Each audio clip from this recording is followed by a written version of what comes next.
It's a very windy day today and lighting is either the sun fully on my window or cloudy. Welcome back LCD fans to Vintage Digital Watches. In our last video I opened a watch that I received in the mail. It was a watch that I was looking for a long time. It popped up in my eBay saved search and I grabbed it. So today we are going to do a more comprehensive review of the Citizen D080 solar watch. As usual, we're going to take a look at design, features and availability. So we'll start off with design. From a design perspective, we can see that the watch is very small, really small in today's standards. So maybe that it was geared more towards women.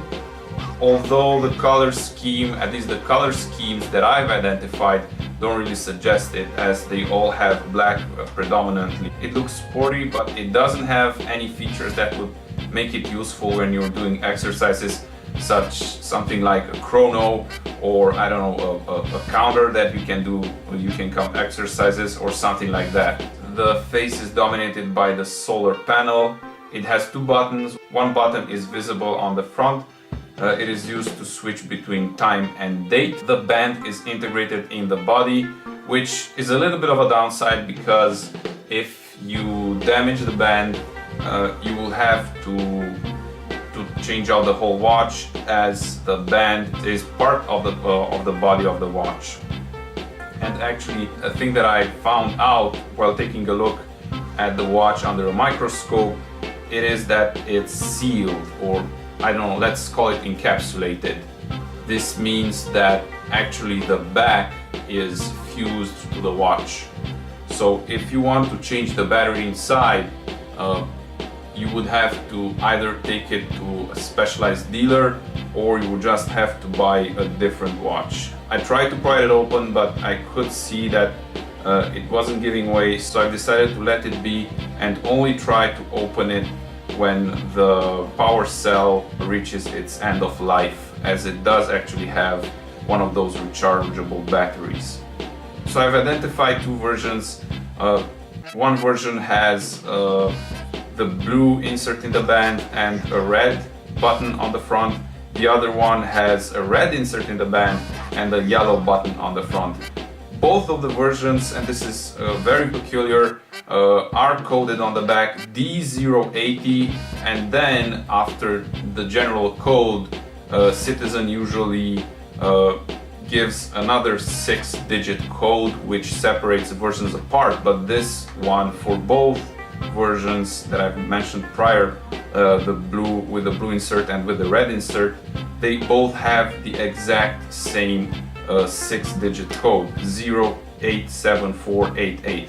So both of the watches have D080-087488 on the back. The only difference that I found was actually on the tags, and mine came with a tag, and the pictures of another one that I found online also had its tags. So the difference was that mine actually read DX 6030-50. And the one that I found online read DX 6013-50. So the one with the red insert in the band that I found online was 6013 and mine is 6030. The list of features for the watch is very short. Basically, it tells the time and it tells the date. The main feature, if we call it a feature, is the fact that it is a solar watch. The watch is so simple that I'm inclined to think it doesn't even have a manual. Probably it had like a short brochure, or maybe not even, maybe on the box it was a short list of things you need to do to set it, but basically it has this one button on the front and it has another button on the bottom left corner. If you do press it once, you're going to cycle through every group of digit, and with the front button you can change the value, and it's the same for the date. And once you've cycled through them all, it goes back into timekeeping mode. By the way, I just noticed that it says with solar cell. It actually has with. Come on, focus. With solar cell. I really don't understand the with. It could have just said solar cell, but it's with solar cell. In terms of availability, the watch is actually very scarce. The only one that I saw up for sale online is actually the one that I grabbed from eBay, and I had that search there for a few years, so I would consider it quite rare. In terms of pricing, I wouldn't consider it an expensive watch. I did get a good deal, at least in my opinion. I paid 40 euros for it, that's including shipping, but it did have a defect, a slightly broken band. It wasn't broken all the way through, so it doesn't bother me that much, and I've managed to fix it. I will show you really quick the fix. I didn't want to use any glue, so I actually used one of those shrink tubes that I put on the band, and then I heated it carefully and it shrunk.